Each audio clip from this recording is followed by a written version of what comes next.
When you walk through life feeling unnoticed, when your efforts go unseen, when your sacrifices seem to fade into the background, remind yourself that Allah sees what others overlook.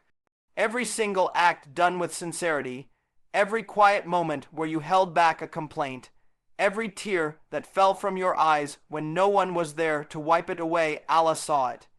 He, Al-Basir, the all-seeing, witnesses every struggle of your heart.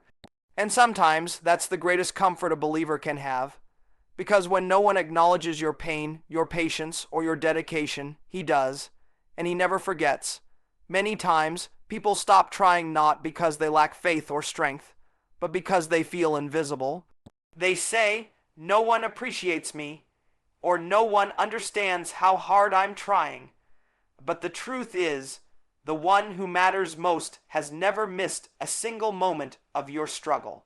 When you wake up early just to pray, when you forgive someone who wronged you, when you choose silence over anger, when you smile even though your heart is heavy, all of it is recorded, seen, and valued by Allah. There's no act too small for Him to notice. Even when you think no one knows what you're carrying, He knows the exact weight of your heart. This awareness should not make you fearful, but grateful, because to be seen by Allah is to be known beyond your own words. It means your sincerity doesn't need an audience. You don't have to prove your worth to people who overlook your effort. You only need to be true before the one who never overlooks. Every good deed, every restraint, every act of patience, it's never lost. You might feel like your prayers are unanswered, but they're not ignored. You might feel like your effort is wasted, but it's not unseen. Allah is never unaware of what you go through. Sometimes, the test is not in the hardship itself, but in the feeling of being unseen while enduring it. You may work in silence, you may sacrifice without applause, you may give without getting anything back, and that's when your heart starts to question, does it even matter? But that question fades when you remind yourself that Allah is watching. He sees when you're doing the right thing while everyone else is taking shortcuts. He sees when you stay honest while others cheat. He sees when you lower your gaze, when you control your anger, when you choose kindness over ego. Those moments define who you are in His eyes, not in the eyes of people. This realization gives meaning to silence. You no longer crave validation from others because you know that your worth is tied to sincerity, not visibility. When you start living with this awareness, you find peace and patience. You no longer rush for recognition because your heart whispers, Allah saw it. That is enough.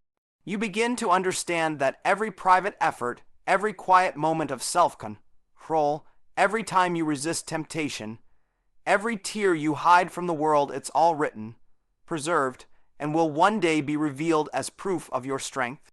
And that's where true tranquility comes from, knowing that you don't need to be seen by the world to be significant, because the one who created your heart already sees its struggle. So when life feels lonely, when your work feels unappreciated, when your prayers feel unanswered, just pause and remind yourself, Allah sees. He sees the tears you didn't cry out loud, the effort you didn't announce, and the patience you didn't boast about. You're never unseen. You're simply being shaped in silence, under the watchful eyes of the one who knows exactly what you're worth. There are moments when you sit alone and whisper, I'm tired. Tired of fighting the same battles, tired of trying to be strong, tired of pretending everything is fine when inside you're breaking. But let me tell you something. Allah knows. He knows exactly what's going on inside your heart. You don't even need to say it because He already understands it. You might not even know how to explain what you're feeling, but He does. He knows the struggle you're hiding behind that quiet smile, the thoughts that keep you awake at night, the effort it takes just to keep going when you feel like giving up. He knows it all because no one knows you like He does. Sometimes you say you're tired, but deep down you're not tired, you're just lost between what your heart wants and what your soul needs. You're tired because you're trying to live without spiritual alignment. You're fighting battles that are not meant to be fought alone. You're trying to rely on yourself when you were never meant to do that. Allah sees the heaviness you carry, but He also knows what you can handle. He doesn't burden you beyond your capacity, that's His promise. But the truth is, we often carry more than we need to, because we forget to hand it over to Him. You tell yourself, I can't do this anymore. And Allah gently reminds you, you were never doing it alone. Every sigh, every whisper of frustration, every tear that you think no one saw, Allah heard it, Allah recorded it. You see, sometimes He allows the struggle not to punish you, but to bring you closer to Him. You might think you're losing control, but in reality, He's teaching you surrender. Because when you finally turn to Him and say, Ya Allah, I can't anymore, that's when your heart opens to His strength. That's when real peace begins. You're not weak for feeling exhausted. You're human, but weakness becomes dangerous when it turns into disconnection. Don't let tiredness push you away from Allah. Let it bring you back to Him. There's a difference between being tired and being undisciplined. Tiredness means you need rest. Undiscipline means you've drifted away from consistency. Sometimes we mistake spiritual fatigue for emotional exhaustion. You're not tired of prayer. You're tired of being distant from Allah. You're not tired of effort. You're tired of struggling without purpose. You're not tired of people. You're tired of seeking from them what only Allah can give.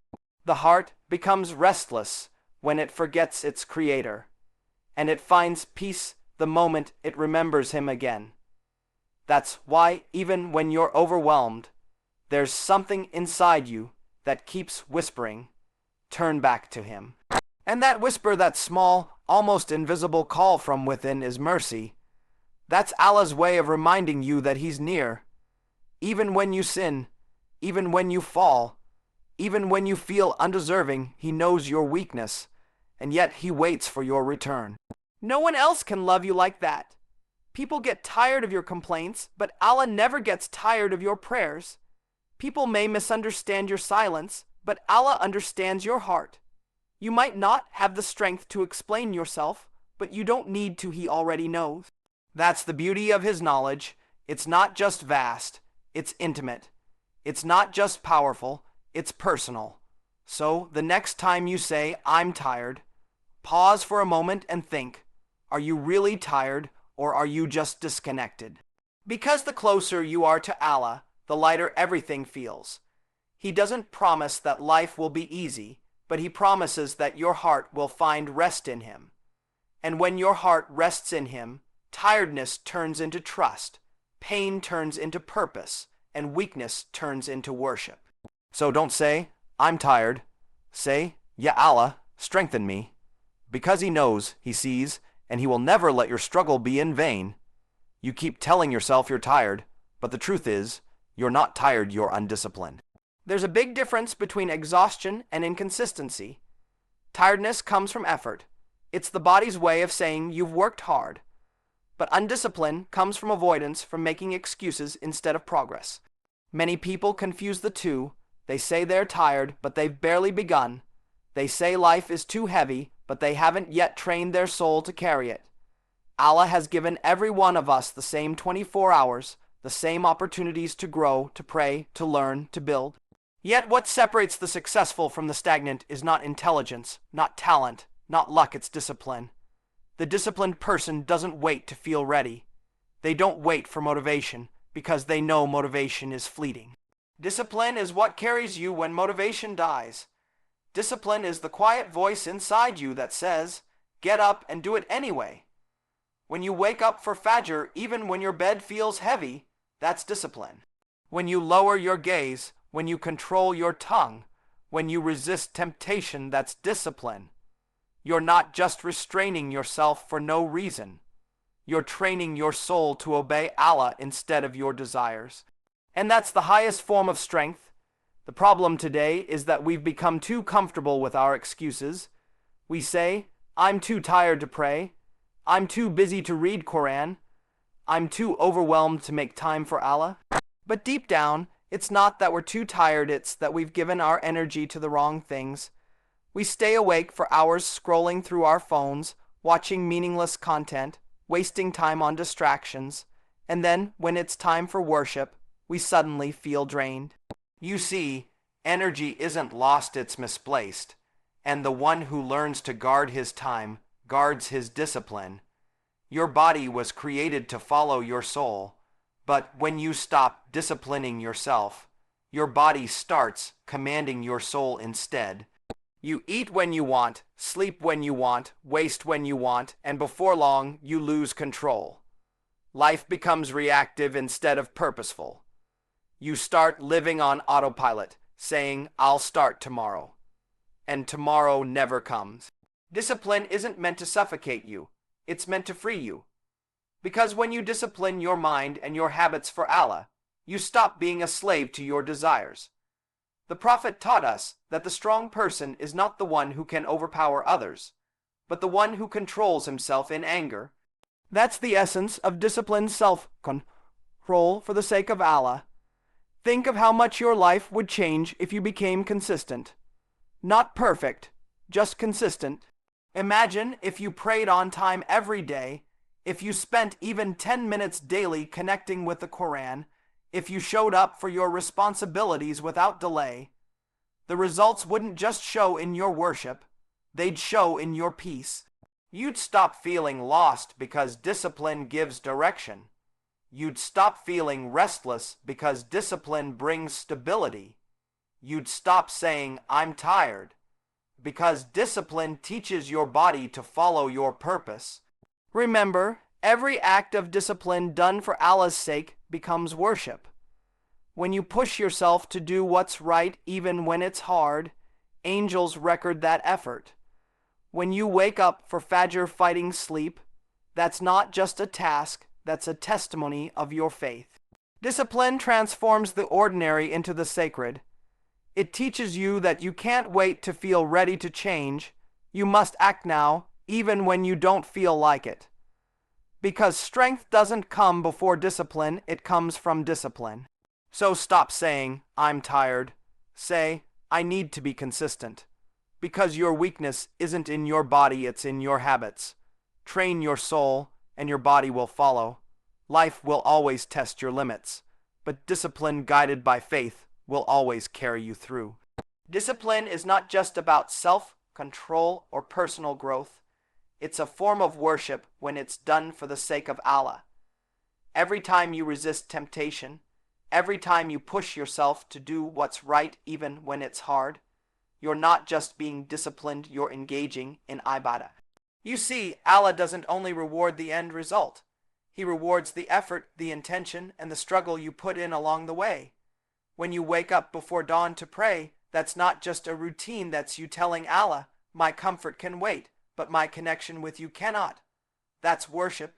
When you choose to stay silent instead of responding with anger, when you give up a sin you secretly love for His sake, when you hold yourself accountable instead of making excuses, all of that is discipline, and all of that is worship.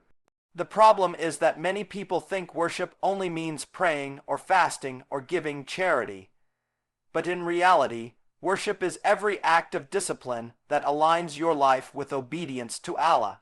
Every moment you choose purpose over laziness, every time you prioritize the halal over the haram, every second you fight your ego, that's worship too. Discipline becomes sacred when the intention behind it is sincere.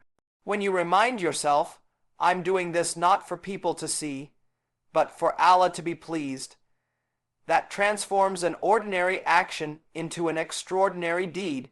The simplest choices, how you speak, what you eat, how you spend your time, all become acts of remembrance when they're guided by self-control and sincerity.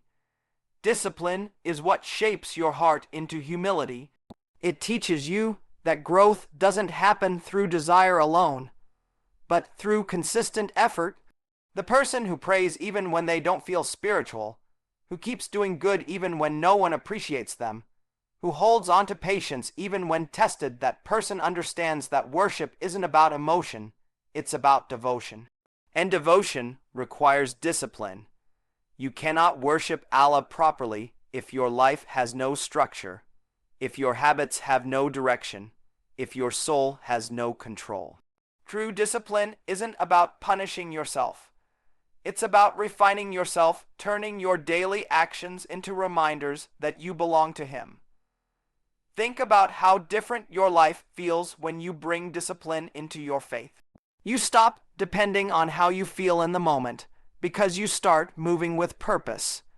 You stop waiting for inspiration to act right because you know the reward of effort is far greater than the comfort of ease. Every time you push through laziness to pray, every time you fight distraction while reading Quran, every time you say no to your desires for something better, your discipline is building your faith. It's making your heart stronger, your mind clearer, and your soul more connected. That's how Allah honors those who strive sincerely. He sees the quiet battle no one else sees, the one between your will and your weakness, and He rewards you for every moment you choose Him over yourself. And remember, discipline is what transforms fleeting motivation into lasting change. Motivation will come and go. It's emotional, unpredictable, temporary. But discipline stays. It becomes your anchor when everything else feels unstable. It's what keeps you praying when your heart feels dry. It's what keeps you hopeful when life feels heavy. It's what keeps you grateful even in hardship, because you understand that every ounce of effort you give for Allah's sake is noticed, valued, and multiplied. You may not see the reward now, but Allah promises that not a single struggle in His path ever goes to waste. So keep your discipline alive. Don't wait to feel inspired to do what's right. Keep showing up, keep striving, keep trying even in silence, even in struggle. Because every act of discipline you perform for Allah's sake becomes a testimony of your faith. And one day, it will speak for you when nothing else can.